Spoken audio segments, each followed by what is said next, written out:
अस्सलाम वालेकुम वरहमतुल्लाहि वबरकातुहू। ये जिलानी भाई की तरफ से मैसेज आया। अस्सलाम वालेकुम भाई, मैंने आपका वीडियो सिंपल और अच्छा प्रेजेंटेशन है, बहुत शुक्रिया जी।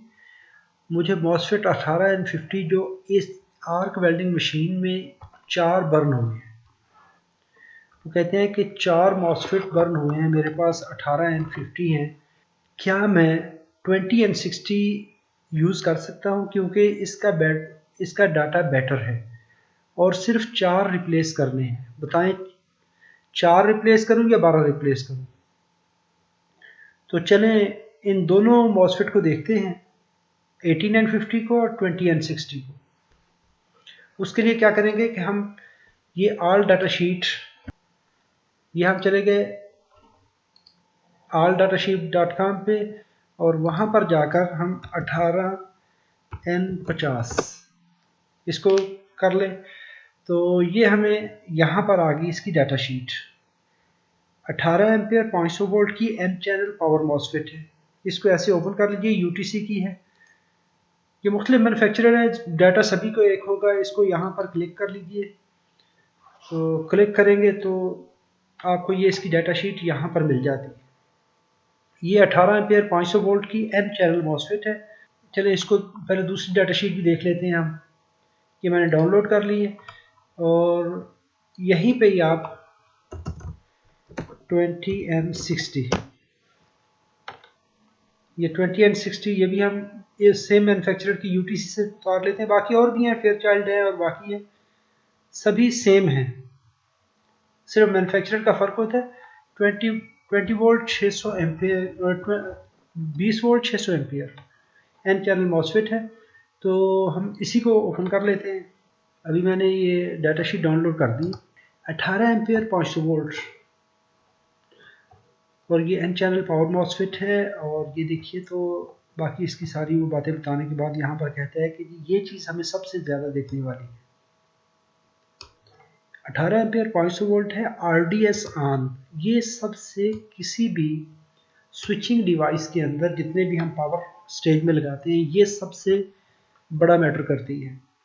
ये है इसकी पावर ऑन रजिस्टर, यानी जब हम इसको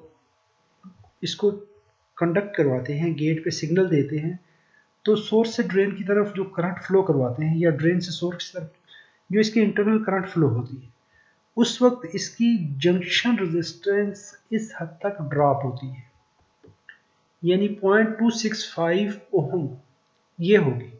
तो ये इसकी रेजिस्टेंस इस मॉसफेट में 18N50 में ये है 0.265। अभी 20N60 में देख लें, सेम मैन्युफैक्चरर की है, उसी की बनी हुई है, लेकिन ये है कितनी, 20 एम्पियर है और 600 वोल्ट है। लेकिन ये चीज़ जो इसकी टर्न ऑन रेजिस्टेंस है, जब ये ऑन होगी तो इसकी है 0.45 ओम। अभी देखें कितना फ़र्क है, ये 0.45 है और इसकी है 0.265। 18 एम्पियर वाले की रेजिस्टेंस कम है, 2 एम्पियर का फ़र्क है, लेकिन रेजिस्टेंस का तकरीबन हाफ के करीब फ़र्क है। यहाँ पर मैंने इसको आपको बताने की कोशिश की है क्योंकि ये लग रहे हैं पैरेलल में। जब पैरेलल में लगेंगे, अभी करंट का पाथ हमारा ये डिवाइड हो जाएगा, यहाँ से भी गुजरेगा, यहाँ से भी गुजरेगा। जब आपने दो मुख्तलिफ रेजिस्टेंस के स्विचिंग डिवाइस लगा दिए, इसकी कैपेबिलिटी है 18 एम्पियर, इसकी है 20 एम्पियर। जो 20 एम्पियर वाला है तो उसकी जो इंटरनल रेजिस्टेंस है वो है 0.45 ओम और इसकी रेजिस्टेंस है 0.26। जब स्विच होना है, सिग्नल तो पैरेलल में अप्लाई हो रहा है, तो क्या होगा कि इस साइड पे करंट कम फ्लो करेगी, इस साइड से करंट ज़्यादा फ्लो करेगी। अभी अगर आपने 4 कंपोनेंट लगा दिए इस साइड पे पैरेलल में, तो होगा क्या, ये करंट को फ्लो करने में दिक्कत पेश करेगा, रुकावट पेश करेगा, रेजिस्ट करेगा। क्यों कि इसकी रेजिस्टेंस ज़्यादा है, इसकी रेजिस्टेंस कम है। जब इसकी रेजिस्टेंस ज़्यादा है तो पावर ड्रॉप जो होता है वो I2R पे होता है। अभी आई वैल्यू, करंट की वैल्यू जो गुजर रही है और जो जंक्शन रेजिस्टेंस अभी इसकी ज़्यादा है, जब रेजिस्टेंस ज़्यादा होगी तो इसकी पावर डेसिपेशन ज़्यादा होगी। ये ज़्यादा पावर डेसिपेट करेगा, ये हीट अप होना शुरू हो जाएगा और क्या होगा कि मजबूरन सिस्टम को करंट इस साइड से पूरी करवानी पड़ेगी जितनी पल्स आएगी, तो ये अपनी लिमिट से ऊपर जाना शुरू हो जाएगा। इसमें रेजिस्टेंस बढ़ गई और इसमें करंट बढ़ जाएगी। जब आप फुल ड्यूटी साइकिल पे चलाएंगे ये करंट के फ्लो में रुकावट पेश करेगा। तो नतीजतन इस साइड पे रेजिस्टेंस, जब आप रेजिस्टेंस इनबैलेंस होती है तो इनबैलेंस रेजिस्टेंस में जिस साइड पे रेजिस्टेंस कम होती है वहाँ से करंट ज़्यादा फ्लो होती है। अभी यहाँ पर हमने 4 पैरेलल में ये लगा दिए, 2 3 4 जितने भी हैं हमने ये लगा दिए। ये नंबर जो भी है नंबर को छोड़ दें आप, ये मैं सिर्फ इतना बताता हूँ। अभी ये हमने ज़्यादा रेजिस्टेंस वाले ये पैरेलल में 3 4 जितने भी लगाने हैं वो लगा दिए। तो नतीजतन इसकी रेजिस्टेंस ज़्यादा है, इनकी रेजिस्टेंस ज़्यादा है, इसकी रेजिस्टेंस कम है, तो करंट इस साइड से कम गुजरेगी, इस साइड से ज़्यादा गुजरेगी। अभी जिस साइड से कम गुजर रही है वहाँ पे रेजिस्टेंस ज़्यादा है, पावर डेसिपेशन स्टार्ट हो जाएगी, हीट अप शुरू हो जाएगा। अगर तो सबकी रेजिस्टेंस इक्वल होगी तो सेम पावर डेसिपेट करेंगे, उसमें किसी का डैमेज नहीं होगा। लेकिन ये डेसिपेट करेंगे, हीट अप होना शुरू हो जाएंगे। क्यों? इंटरनल जंक्शन आरडीएस की वजह से, और ये ज़्यादा करंट फ्लो करने की वजह से, क्योंकि आगे सर्किट जो हमारा ट्रांसफार्मर है वो करंट मांग रहे हैं, उसके करंट मांगने की वजह से ये 2 डैमेज हो जाएंगे, क्योंकि ये 6 का पेयर लगा, 6 का सेट लगा हुआ। तो क्या होगा कि पॉसिबल है कि ये डैमेज हो जाए, ये डैमेज हो जाए।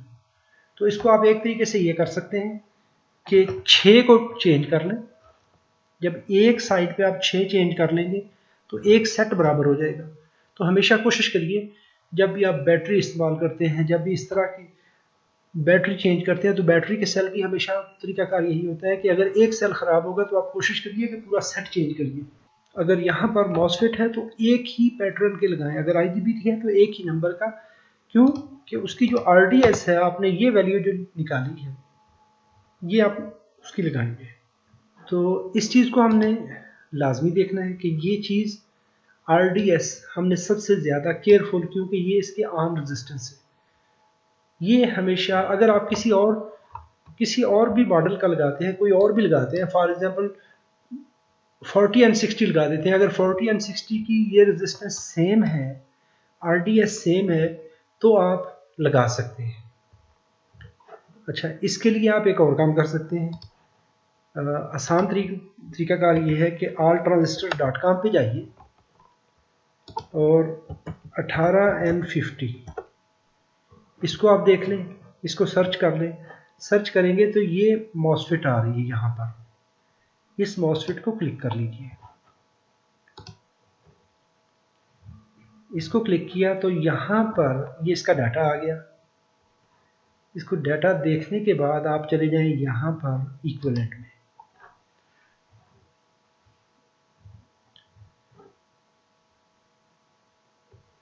तो ये जो RDS है 0.24 ओहम, इसको आप लाजमी देखेंगे। तो इसके बाद आपके पास जो ये चीज़ें आ रही हैं, ये रेजिस्टेंस ये इसके बराबर आ रही है।